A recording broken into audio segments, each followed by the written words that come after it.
in Islamic history, they Uh-huh. make infidels pay JIZYAH, which is extra tax, right? Uh-huh. Yeah.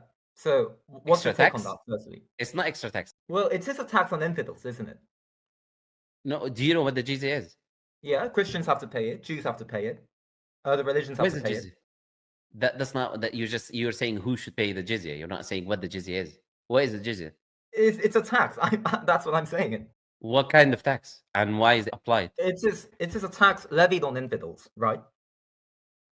Not right. That's incorrect. Yeah. Allah Azza wa Jal mentions the jizya in the Quran, in chapter 9 of the Quran. It's a tax for specific type of people. Who are those people? They are the military-aged male combatants. So children, women, old people who are poor, who have no money, anyone who has zero money to pay, anyone who's like, let's say, a priest or a monk who doesn't work or whatever, all of these categories of people are exempt from the jizya.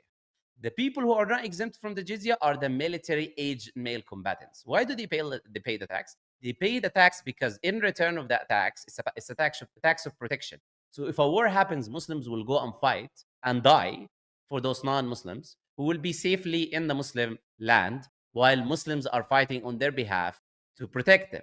Now, on the other hand, this tax, which is limited and it's specific, it doesn't increase or decrease based on how much money you have. On the other hand, Muslims have to pay something called the zakat, which is 2.5%.